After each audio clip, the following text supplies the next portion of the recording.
Good evening students, वापस अपन ये पढ़ते हैं। तो ये आपका हो गया विश्व के 7 कटिबंधीय क्षेत्र। इसमें करेंगे अपने। तो सबसे पहले यहाँ लिखना कि यहाँ पे भूमध्य रेखा 0 डिग्री भूमध्य रेखा होती है। इसके दोनों ओर से यहाँ पे ध्यान रखना, यहाँ पे 5 डिग्री है और यहाँ पे 10 डिग्री है उत्तरी अक्षांश, और यहाँ पे 5 डिग्री है और यहाँ पे 10 डिग्री दक्षिणी अक्षांश। उसके बाद में यहाँ पे देखो भूमध्य रेखा से मकर रेखा पर 23.5 डिग्री से 35 डिग्री दक्षिणी अक्षांश है, और यहाँ पर भी देखो भूमध्य रेखा से 45 डिग्री से 65 डिग्री के बीच में, ये भी क्या है दक्षिणी गोलार्ध में है। उसके बाद 75 डिग्री और 90 डिग्री। तो यहाँ पे देखो ध्यान देना 23.5 डिग्री से 35 डिग्री के बीच मकर रेखा, और यहाँ पे 23.5 डिग्री से 35 डिग्री के बीच में कर्क रेखा पर 23.5 डिग्री से 35 डिग्री के बीच में, और यहाँ पर भी सेम है 45 डिग्री से 65 डिग्री के बीच में, और यहाँ पर 75 डिग्री से 90 डिग्री के बीच में। तो सबसे पहले यहाँ लिखना कि भूमध्य रेखा पर 0 डिग्री भूमध्य रेखा के दोनों ओर 10 डिग्री, ठीक है, दोनों ओर 10 डिग्री उत्तरी गोलार्ध और 10 डिग्री दक्षिणी गोलार्ध। जैसे अपन यहाँ पे कहते हैं विषुवतीय निम्न वायुमंडल क्षेत्र, विषुवतीय निम्न वायुमंडल क्षेत्र, ठीक है। तो विश्व के 7 कटिबंधीय क्षेत्रों में सबसे पहला विषुवतीय निम्न वायुमंडल क्षेत्र। ये कहां पर होता है? भूमध्य रेखा के दोनों ओर, भूमध्य रेखा के दोनों ओर 10 डिग्री, भूमध्य रेखा के दोनों ओर 10 डिग्री उत्तरी गोलार्ध और 10 डिग्री दक्षिणी गोलार्ध के बीच में ये होता है भूमध्य रेखा पर। इसे अपन कहते हैं विषुवतीय निम्न वायुमंडल क्षेत्र, विषुवतीय निम्न वायुमंडल क्षेत्र। उसके बाद आपने देखना भूमध्य रेखा के दोनों ओर, भूमध्य रेखा के दोनों ओर 23.5 डिग्री कर्क रेखा से 35 डिग्री के बीच में, और यहाँ पे 23.5 डिग्री मकर रेखा से 35 डिग्री के बीच में। इस भाग को अपने कहते हैं उपोष्ण कटिबंधीय उच्च वायुमंडल क्षेत्र, उपोष्ण कटिबंधीय उच्च वायुमंडल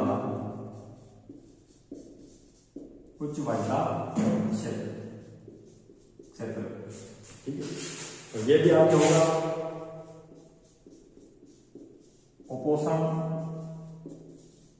कटिबंधीय उच्च वायुमंडल क्षेत्र, ठीक है। तो ये आपके 3 वायुमंडल क्षेत्र हो गए, ठीक है। ध्यान से देना भूमध्य रेखा के दोनों 23.5 डिग्री मकर रेखा से 35 डिग्री के बीच में दक्षिणी गोलार्ध में उपोष्ण कटिबंधीय उच्च वायुमंडल क्षेत्र होता है। उसी प्रकार से भूमध्य रेखा के उत्तरी गोलार्ध में 23.5 डिग्री कर्क रेखा से 35 डिग्री के बीच में ये उपोष्ण कटिबंधीय उच्च वायुमंडल क्षेत्र है। इन दोनों का नाम एक ही है, सेम ही है। उसके बाद आप देखना भूमध्य रेखा से दक्षिणी गोलार्ध में 45 डिग्री से 65 डिग्री के बीच में, और भूमध्य रेखा से उत्तरी गोलार्ध में 45 डिग्री से 65 डिग्री के बीच में। इसे अपन कहते हैं अधोध्रुवीय निम्न वायुमंडल क्षेत्र, अधोध्रुवीय या उपध्रुवीय, अधोध्रुवीय या उपध्रुवीय निम्न वायुमंडल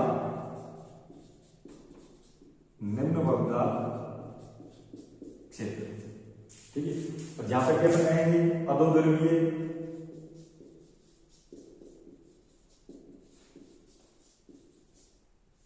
अधोध्रुवीय या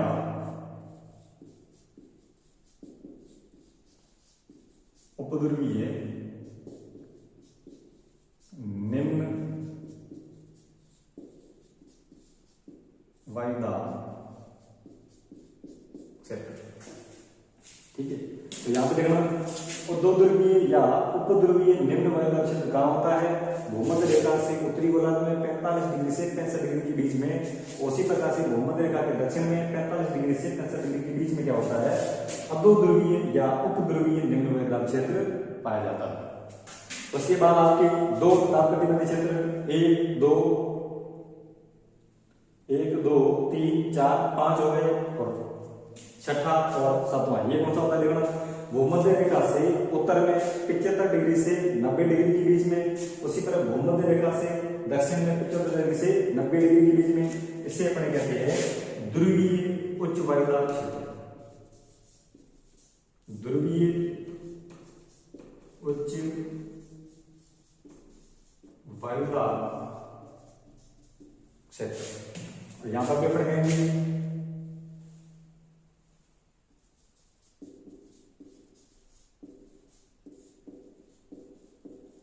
ध्रुवीय उच्च वायुदाब क्षेत्र। ठीक है, तो ये आपके हो गए विश्व के 7 दाब कटिबंधीय क्षेत्र।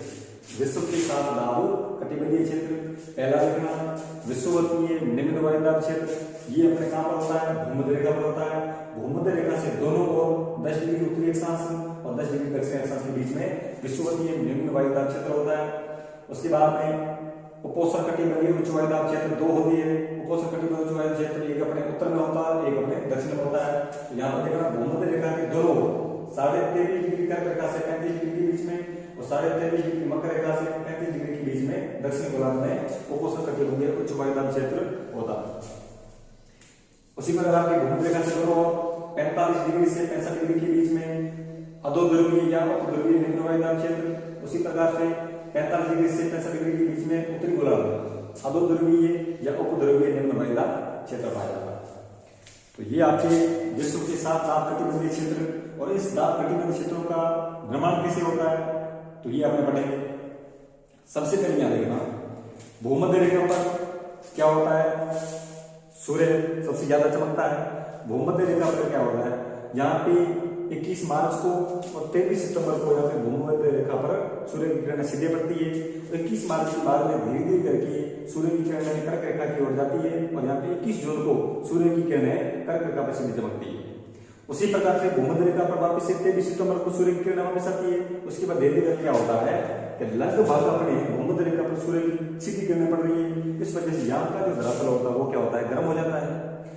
यहाँ का धरातल गर्म होने के कारण यहाँ पे जो पवनें होती है वो शुष्क हो जाती है क्योंकि उसमें आर्द्रता खत्म हो जाती है। आर्द्रता खत्म हो जाने के बाद में यहाँ पे क्या होता है? पवनें शुष्क हो जाती है। तो यहाँ पे क्या होता है? निम्न वायुदाब क्षेत्र विकसित होता है। ठीक है, निम्न वायुदाब क्षेत्र का विकसित होने का कारण क्या है? फेरल का नियम करती है। यहाँ पे क्या होता है? फेरल का नियम करती है।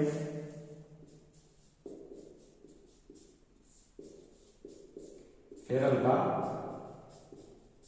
नियम। फेरल ने 2 नियम दिए थे। सबसे पहला नियम होता है कि पवनें हमेशा ही उच्च वायुदाब क्षेत्र से निम्न वायुदाब क्षेत्र की ओर गमन करती है।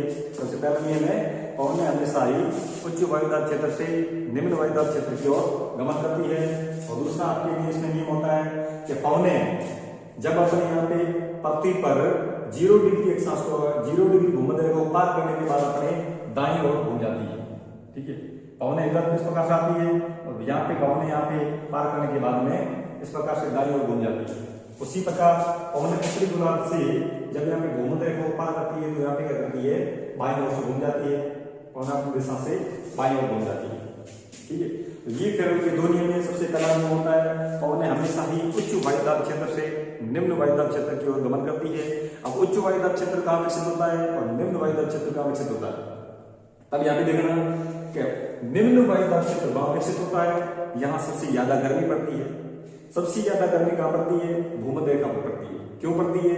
क्योंकि यहाँ पे सूर्य की किरणें सीधी पड़ती है। ठीक है, लंबवत यहाँ पे सीधी पड़ती है, इसीलिए यहाँ का जो धरातल पास में होता है गर्म हो जाता है। गर्म हो जाने के कारण यहाँ पर जो पवनों में आर्द्रता होती है वो समाप्त हो जाती है और पवनें शुष्क हो जाती है और हल्की हो जाती है। पवनें हल्की होने के कारण क्या होता है? ऊपर उड़ जाती है। पवनें हल्की हो जाने के कारण ऊपर उड़ती है। तो यहाँ पे वायु की क्या होती है? निम्न वायुदाब विकसित हो जाता है क्योंकि यहाँ पे पवनों की समाप्ति हो जाती है, क्योंकि पवनें यहाँ से ऊपर उड़ जाती है। तो यहाँ पर क्या हो जाता है? निम्न वायुदाब विकसित होता है। यहाँ पर निम्न वायुदाब विकसित होता है। क्यों होता है? क्योंकि सूर्य की गर्मी के कारण, सूर्य की सीधी किरणों के कारण यहाँ पे क्या होता है? गर्मी सबसे ज्यादा होती है। तो यहाँ का धरातल क्या होता है? सूर्य की किरणों के कारण गर्म हो जाता है। गर्म होने के कारण पवनों में आर्द्रता समाप्त हो जाती है और हल्की हो जाती है। हल्की हो जाने के कारण क्या करती है? ऊपर उड़ जाती है और यहाँ पे निम्न वायुदाब विकसित हो गया। तो इस प्रकार से यहाँ पे निम्न वायुदाब विकसित होता है। और यहाँ पे निम्न वायुदाब विकसित होने का कारण क्या है? क्योंकि पवनों की गति नहीं, यहाँ पे क्या होता है? सूर्य का तापमान सबसे ज्यादा पड़ता है, तो मतलब सूर्य का तापमान, तो यहाँ पे क्या है? तापीय कारण। ठीक है, तो यहाँ पर क्या है? तापमान की अधिकता अर्थात तापीय कारण से विषुवतीय निम्न वायुदाब क्षेत्र का निर्माण होता है। क्यों होता है? क्योंकि यहाँ पे तापीय कारण से, क्योंकि सूर्य की किरणें सीधी पड़ती है, यहाँ पे तापमान सबसे ज्यादा हो जाता है, इसलिए यहाँ पे धरातल गर्म हो जाता है। तो यहाँ पे सब तापमान सबसे ज्यादा गर्म होता है, इसका मतलब क्या होता है यहाँ पे कि तापीय कारण से विषुवतीय निम्न वायुदाब क्षेत्र का निर्माण होता है। ठीक है, पहला होता है आपके विषुवतीय निम्न वायुदाब क्षेत्र का निर्माण कैसे होता है, क्योंकि ये तापीय कारण सूर्य की किरण सीधी पड़ने के कारण तापमान सबसे ज्यादा हो जाता है, इसलिए पवन हल्की होकर ऊपर उठती है और यहाँ पे निम्न वायुदाब विकसित हो जाता है। तो यहाँ पे कारण क्या है, तापीय कारण से विषुवतीय निम्न वायुदाब क्षेत्र का निर्माण होता है। उसके बाद अपनी बात करते हैं मकर रेखा पर 23.5 डिग्री से 35 डिग्री के बीच में, जिसे अपन कहते हैं उपोष्ण कटिबंधीय उच्च वायुदाब क्षेत्र। उपोष्ण कटिबंधीय उच्च वायुदाब क्षेत्र। अब इसका निर्माण कैसे होता है, ध्यान से देखना। यहाँ पे अपन बात कर रहे थे भूमध्य रेखा पर क्या होता है, सूर्य की किरणें सीधी पड़ती है, सीधी पड़ने के कारण पवनें हल्की ऊपर उठती है, ऊपर उठने के बाद में लगभग 16 किलोमीटर ऊपर उठती है, लगभग 16 किलोमीटर ऊपर उठने के बाद में भूमध्य रेखा के दोनों ओर 23.5 डिग्री की 35 डिग्री के बीच में, और यहाँ भूमध्य रेखा से दक्षिण की ओर 23.5 डिग्री से 35 डिग्री के ऊपर गिरती है। ठीक है, 16 किलोमीटर ऊपर उठने के बाद में यहाँ पे 23.5 डिग्री से 35 डिग्री के बीच में दोनों गोलार्ध में गिरती है। इसलिए यहाँ पे क्या होता है, यहाँ पे उपोष्ण कटिबंधीय उच्च वायुदाब क्षेत्र का निर्माण कैसे होता है, पवनों की गति के कारण। ठीक है, क्योंकि यहाँ पे पवन क्या करती है, भूमध्य रेखा पर यहाँ पे गर्मी के कारण ऊपर उठती है और 16 किलोमीटर ऊपर उठने के बाद में दोनों ओर से मकर रेखा पर यहाँ पे गिर जाती है। मकर रेखा पर यहाँ पर कहते हैं उपोष्ण कटिबंधीय उच्च वायुदाब क्षेत्र गिरती है। तो यहाँ पर उपोष्ण कटिबंधीय उच्च वायुदाब क्षेत्र का निर्माण कैसे होता है, कैसे होता है, तो यहाँ पर पवनों की गति या गति का, तो यहाँ पे क्या कहते हैं, पवनों की गति अर्थात गति के कारण से उपोष्ण कटिबंधीय उच्च वायुदाब क्षेत्र का निर्माण होता है। ठीक है, वापिस ध्यान से सुनना कि यहाँ पर क्या होता है, भूमध्य रेखा पर ज्यादा गर्मी पड़ने से, क्योंकि सूर्य की किरणें लंबवत चमकती है, लंबवत चमकती यहाँ पे यहाँ का धरातल गर्म हो जाता है, गर्म होने के कारण पवनें हल्की ऊपर उड़ती है, और कितनी उड़ती है, लगभग 16 किलोमीटर ऊपर उठने के बाद में दोनों ओर से 23.5 डिग्री से 35 डिग्री के बीच में उत्तरी गोलार्ध में और 23.5 डिग्री से 35 डिग्री के बीच में दक्षिण गोलार्ध में गिरती है। तो इस वजह से उपोष्ण कटिबंधीय उच्च वायुदाब क्षेत्र का निर्माण होता है। तो ये आपके हो गए विषुवतीय निम्न वायुदाब क्षेत्र और उपोष्ण कटिबंधीय उच्च वायुदाब क्षेत्र उत्तरी, उपोष्ण कटिबंधीय उच्च वायुदाब क्षेत्र दक्षिण। उसके बाद आता है अपने अधो ध्रुवीय, ये अपने बात करेंगे। सबसे पहले अपने ध्रुवीय उच्च वायुदाब क्षेत्र पढ़ते हैं, क्योंकि इसमें पढ़ने में आसानी होती है। तो यहाँ पे देखना ध्रुवीय उच्च वायुदाब क्षेत्र, तो ये कहां पर है, 75 डिग्री से 90 डिग्री के बीच में दक्षिणी गोलार्ध में, और उसी प्रकार 75 डिग्री से 90 डिग्री के बीच में दक्षिणी गोलार्ध में ध्रुवीय उच्च वायुदाब क्षेत्र पाया जाता है। तो यहाँ पे उच्च वायुदाब क्षेत्र होने का कारण क्या है, तो यहाँ पे देखना लगभग अपने सूर्य की किरणें सीधी भूमध्य रेखा पर पड़ती है, उसके बाद में 21 जून को यहाँ पे कर्क रेखा पर चमकती है, उसके बाद अपने 23 डिग्री यहाँ पे मकर रेखा पर 22 दिसंबर को चमकती है। लगभग सूर्य क्या होता है, भूमध्य रेखा से कर्क रेखा से वापस भूमध्य रेखा से वापस मकर रेखा पर। तो लगभग यहाँ पे क्या सूर्य यहाँ पर चमकता है लगभग। तो यहाँ पर क्या होता है, सूर्य की किरणें वहां पे ध्रुवीय क्षेत्रों में क्या होती है, तिरछी पड़ती है। सूर्य की किरणें ध्रुवीय क्षेत्रों पर तिरछी पड़ती है, इस वजह से वहां पर तापमान बहुत बिल्कुल नहीं पहुंच पाता या लगभग पहुंचता है। ठीक है, लगभग बहुत ही कम पहुंचता है। इस वजह से यहाँ पे क्या होता है, शीत ऋतु पाई जाती है, सबसे ज्यादा शीत ऋतु। इस वजह से सूर्य की किरणें तिरछी पड़ने के कारण यहाँ पर 0 डिग्री से भी नीचे तापमान चला जाता है, जिस वजह से यहाँ पे शीतकालीन या ठंड बहुत ज्यादा होती है। ठीक है, अब यहाँ पे देखना कि सबसे ज्यादा गर्मी होती है तो वहां पे निम्न वायुदाब पाया जाता है, और सबसे ज्यादा सर्दी पड़ती है तो वहां पे क्या होता है, उच्च वायुदाब पाया जाता है। तो यहाँ पे उच्च वायुदाब पाया क्यों जाता है, क्योंकि सूर्य की किरणें तिरछी पड़ती है, तिरछी पड़ने के कारण यहाँ पर वायु में आर्द्रता बहुत ज्यादा होती है और यहाँ पे भारी हो जाती है। भारी होने के कारण पवनें क्या करती है, नीचे गिरती है। तो यहाँ पे कारण क्या है, पवनों की गति अर्थात गति कारण से यहाँ पे क्या होता है, उच्च वायुदाब क्षेत्र का निर्माण होता है। ठीक है, क्योंकि यहाँ पे सूर्य की किरणें भूमध्य रेखा पर चमकती है, तो यहाँ पर क्या करती है, तिरछी किरणें पड़ती है। तिरछी किरणें पड़ने के कारण यहाँ पर वायुदाब उच्च पाया जाता है, क्योंकि पवनें भारी होकर के आर्द्रता युक्त होती है और नीचे गिरती है। अब पवनों के नीचे गिरने से यहाँ पे क्या होता है, पवनें बहुत ज्यादा हो जाती है और यहाँ पे उच्च वायुदाब क्षेत्र का निर्माण होता है। इसे हम कहते हैं ध्रुवीय उच्च वायुदाब क्षेत्र कहते हैं, ध्रुवीय उच्च वायुदाब क्षेत्र होती है। तो यहाँ पे कारण क्या है, ध्रुवीय उच्च वायुदाब क्षेत्र के निर्माण होने का कारण क्या है, पवनों की गति अर्थात गति कारण से ध्रुवीय उच्च वायुदाब क्षेत्र का निर्माण हुआ। ठीक है। उसी प्रकार से आपकी ध्रुवीय उच्च वायुदाब क्षेत्र अपने उत्तरी गोलार्ध में, यहाँ पर भी क्या करते हैं, सूर्य की किरण तिरछी पड़ती है, तो यहाँ पे सबसे तापमान बिल्कुल हिमांक बिंदु से नीचे पाया जाता है, -0 डिग्री से भी नीचे पाया जाता है। इसलिए वहां पे पवनों में आर्द्रता बहुत ज्यादा हो जाती है, इसलिए वहां पे भारी होकर के नीचे गिरने लगती है, जिस वजह से यहाँ पे ध्रुवीय उच्च वायुदाब क्षेत्र का निर्माण होता है। वापिस से देखना, विषुवतीय निम्न वायुदाब क्षेत्र, ये 10 डिग्री उत्तरी अक्षांश 10 डिग्री दक्षिण अक्षांश के बीच में का होता है। और यहाँ पे विषुवतीय निम्न वायुदाब क्षेत्र विकसित होने का कारण है क्योंकि यहाँ पे सूर्य की किरणें सीधी पड़ने के कारण पवनें हल्की को ऊपर उड़ती है, तो यहाँ पे तापमान की अधिकता हो रही है। विषुवतीय निम्न वायुदाब क्षेत्र में क्या हो रहा है, तापमान की अधिकता हो रही है, जिस वजह से यहाँ पे क्या होता है, विषुवतीय निम्न वायुदाब क्षेत्र होने का निम्न होने का कारण है तापमान की अधिकता, अर्थात तापीय कारण से विषुवतीय निम्न वायुदाब क्षेत्र का निर्माण होता है। उसके बाद आपने उपोष्ण कटिबंधीय उच्च वायुदाब क्षेत्र, ये भूमध्य रेखा के दोनों ओर, उत्तरी गोलार्ध दक्षिणी गोलार्ध दोनों में होता है, 23.5 डिग्री से 35 डिग्री के बीच में। यहाँ पर उपोष्ण कटिबंधीय उच्च वायुदाब क्षेत्र होने का कारण क्या है, तो यहाँ पे भूमध्य रेखा से उठने वाली 16 किलोमीटर ऊपर उठने के बाद वायु दोनों ओर से करती है, जिससे यहाँ पे क्या होता है, पवनों की गति अर्थात गति कारण से उपोष्ण कटिबंधीय उच्च वायुदाब क्षेत्र का निर्माण होता है। अधोध्रुवीय या उपध्रुवीय निम्न वायुदाब क्षेत्र, अब यहाँ पे करते हैं अधोध्रुवीय या उपध्रुवीय निम्न वायुदाब क्षेत्र, तो यहाँ पे कैसे विकसित होता है, अपने नक्शे में देखो, यहाँ पे क्या है, उपोष्ण कटिबंधीय उच्च वायुदाब क्षेत्र, और यहाँ पे देखो ध्रुवीय उच्च वायुदाब क्षेत्र। तो यहाँ फेरल के नियम के अनुसार पवनें हमेशा ही उच्च वायुदाब क्षेत्र से निम्न वायुदाब क्षेत्र की ओर गमन करती है। तो यहाँ पर देखो, क्या पवनें हमेशा ही उच्च वायुदाब क्षेत्र से निम्न वायुदाब क्षेत्र की ओर गमन करती है। तो यहाँ पे क्या हुआ, निम्न वायुदाब क्षेत्र विकसित हो गया, ठीक है। तो यहाँ पे पवनें इस प्रकार से चलती है, ठीक है, पवनें इस प्रकार से चलती है। अधोध्रुवीय या उपध्रुवीय निम्न वायुदाब क्षेत्र, उसी प्रकार से उपोष्ण कटिबंधीय उच्च वायुदाब, यहाँ पर उच्च वायुदाब क्षेत्र है और यहाँ पर भी उच्च वायुदाब क्षेत्र है। तो पवनें क्या करेगी, इस ओर चलेगी, ये यहाँ इस ओर चलेगी,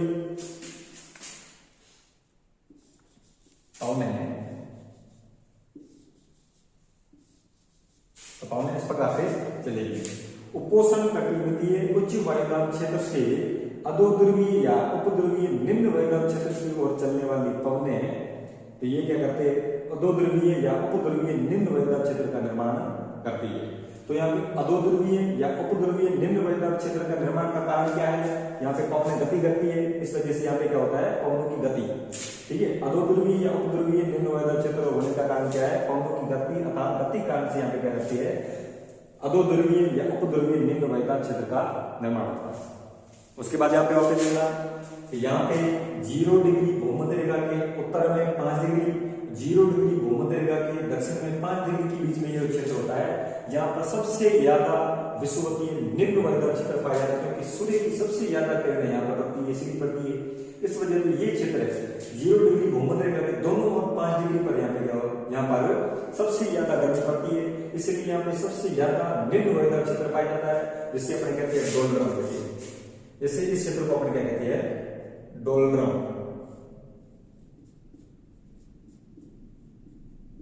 इसे कहते हैं अपने डोलड्रम क्षेत्र कहा जाता है। उसी पर इसमें एक और आता है, यहाँ पे 33.5 डिग्री से 35 डिग्री के बीच में जो क्षेत्र होता है, इसे अश्व अक्षांश भी कहा जाता है, इसे अश्व अक्षांश, इसे अश्व अक्षांश भी कहा जाता है। क्यों कहा जाता है, क्योंकि पुराने अपने जमाने में यहाँ पे समुद्री मार्ग से घोड़ों का, अरबी घोड़ों का भारत में लाना, इस प्रकार से यहाँ पे क्या होता है, कभी कभार समुद्री जहाजों में सबसे ज्यादा वजन हो जाता है, इस वजह से यहाँ पे घोड़े और गेहूं को पानी में गिरा दिया जाता था, जिस वजह से अपने इसे अश्व अक्षांश भी कहा जाता है। अश्व अक्षांश किस कहां पर कहा जाता है, 33.5 डिग्री से 35 डिग्री के बीच में यहाँ पे क्या जाता है, अश्व अक्षांश भी कहा जाता है, ठीक है। तो ये आपकी विश्व की 7 दाब कटिबंधीय क्षेत्र, पहला आपके विषुवतीय निम्न वायुदाब क्षेत्र, दूसरा आपका होता है उपोष्ण कटिबंधीय उच्च वायुदाब क्षेत्र, ये 2 होती है, दक्षिण उत्तर में भी उपोष्ण कटिबंधीय उच्च वायुदाब क्षेत्र, दक्षिण में भी उपोष्ण कटिबंधीय उच्च वायुदाब क्षेत्र। उसी प्रकार अधोध्रुवीय या उपध्रुवीय निम्न वायुदाब क्षेत्र, जो अपने 45 डिग्री से 65 डिग्री के बीच में दक्षिण गोलार्ध, 45 डिग्री से 65 डिग्री के बीच में उत्तरी गोलार्ध के बीच में अधोध्रुवीय या उपध्रुवीय निम्न वायुदाब क्षेत्र पाया जाता है। और यहाँ पे भी ध्यान रखना, केरल के 2 नियम याद रखना, पवनें हमेशा ही उच्च वायुदाब क्षेत्र से निम्न वायुदाब क्षेत्र की ओर गमन करती है, ठीक है। जिससे यहाँ पे क्या होता है, एक दूसरा अक्षर नियम था कि फैलन का नियम दूसरा कि पवन ने हमेशा ही पृथ्वी की भूमध्य रेखा को पार करने के बाद दाईं ओर घूम जाती है, और यहाँ पे पवन उत्तरी गोल से अपने दक्षिण गोल में पार करते हुए यहाँ पे बाईं ओर घूम जाती है। तो ये फैलन के दो नियम याद रखना। तो ये आपके हो गए विश्व के 7 दाब कटिबंधीय क्षेत्र। आपको यहाँ पे कॉपी में उतारना है विश्ववतीय निम्न वैधव क्षेत्र के उत्पन्न होने का कारण क्या है। धरातल में तापमान की अधिकता के कारण पवनें हल्की होकर ऊपर उठती है, जिससे यहाँ पे क्या होता है निम्न वैधव क्षेत्र विकसित होता है। उपोष्णकटिबंधीय उच्च वैधव क्षेत्र, यहाँ पर भी क्या होता है पवनें ऊपर भूमध्य रेखा पर पवनें ऊपर उठकर दोनों ओर से 23.5 डिग्री से 35 डिग्री में गिरती है, इसलिए यहाँ पे पवनों की गति अर्थात गति कारण से उपोष्णकटिबंधीय उच्च वैधव क्षेत्र का निर्माण हुआ। तो ये हो गया आपके विश्व के 7 दाब कटिबंधीय क्षेत्र। कल अपने पवनें करेंगे कि पवनें कितने प्रकार की होती है, जापानी पवनें, पछुआ पवनें, ये अपन कल करेंगे टॉपिक। धन्यवाद।